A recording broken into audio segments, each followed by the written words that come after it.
Hey guys, thanks for joining me at ImGonnaUke. My name's Tony, and in this next lesson on Introduction to Fingerstyle, I'm going to show you some more basic finger picking techniques that can help you get started playing fingerstyle. In upcoming lessons, we're going to dive deeper into musical details and really how to unlock the fretboard. So I want to help bring you to the point where you're able to finger pick any song you want in any style that you want. So I hope you're ready, so go grab your uke, tune it up, and I think we're going to uke. In this lesson, we're continuing from lesson 1. So if you haven't watched that one yet, don't worry about it. Just check it out later. So in this lesson, we're going to learn some other foundational strumming techniques that you can use to build finger picking patterns. In the last lesson, we learned how to do a forward roll and how to do a backward roll and how to combine them.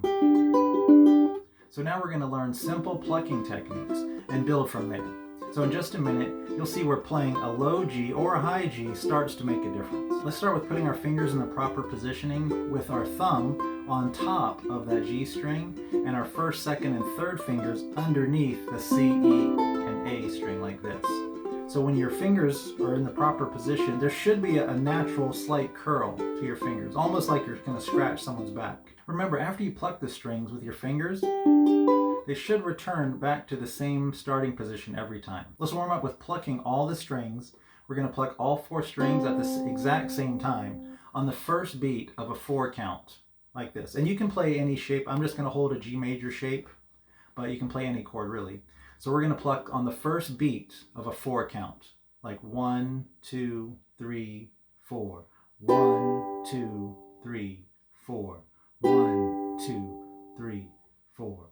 1, 2, 3, 4. When you're plucking the strings, make sure you're plucking all of them at the exact same time and not a little bit scattered. If you like playing the ukulele and you want free lessons and tips and techniques how to play the ukulele, please subscribe to the channel. Don't forget to hit the notification bell, that way you don't miss out on any new videos.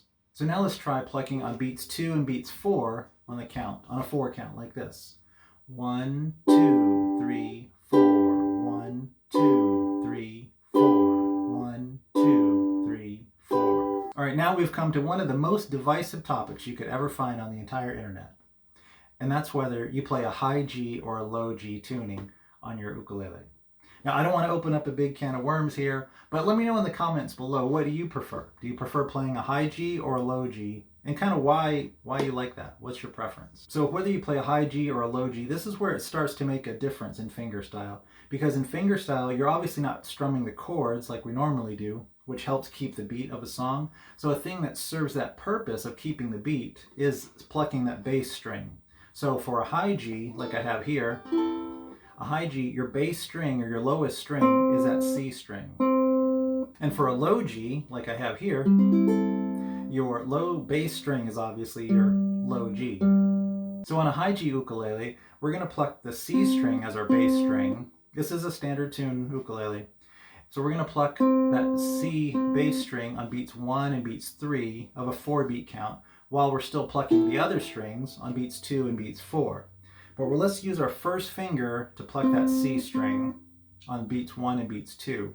And we're not going to pluck the C string on beats 2 and beats 4, okay?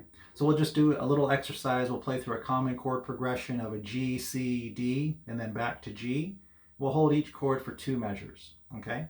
And then after this, I'll play through the exact same exercise, but using a low G ukulele. So let's try this exercise. We're going to play our bass string on beat 1, all the other strings on beat 2, our bass string again on beat 3, and all the other strings on beat 4. And we'll play through each chord 2 measures. So here we go. Ready? 1, 2, 3, 4. 1, 2, 3, 4. 1, 2, 3, 4. 1, 2, 3, 4. 1, 2, 3, 4. 1, 2, 3, 4. 1, 2, 3, 4. 1, 2, 3, 4. 1, 2, 3, 4. We're going to play the same exercise but on a low G tuning, doing the same thing, playing a G, C, D, and then back to G chord progression. We're holding each chord for 2 measures, alternating with our bass string, which in this case is our G, plucking all the other strings on beats 2 and beats 4. All right, ready? 1, 2, 3, 4. 1,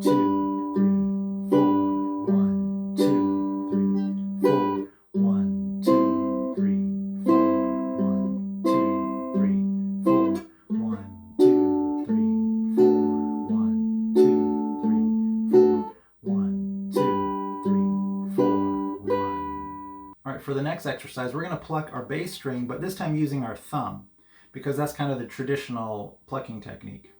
So whether you're using a high G or a low G, it doesn't really matter in this case because we're always going to use our thumb for our bass string.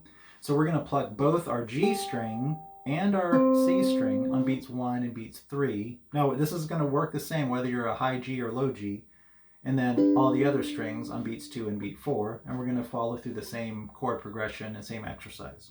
So I'll play it through both on a high G ukulele and then also on a low G ukulele. So this time we're using our thumb. We're going to pluck the G string, pluck all the other strings, pluck the C string, pluck the other strings, and then back to a G and C alternating. All right, ready? Here we go. 1, 2, 3, 4. 1, 2, 3, 4. 1, 2, 3, 4. 1, 2, 3, 4. 1, 2, 3, 4. 1, 2, 3, 4. 1, 2, 3, 4. 1, 2, 3, 4. 1. All right, I'm going to play through the same exercise but using a low G ukulele, doing the same thing of alternating on the G and the C strings. So here we go. 1, 2, 3, 4. 1, 2, 3, 4. 1, 2, 3, 4. 1, 2, 3, 4. 1, 2, 3, 4. 1, 2, 3, 4. 1, 2, 3, 4.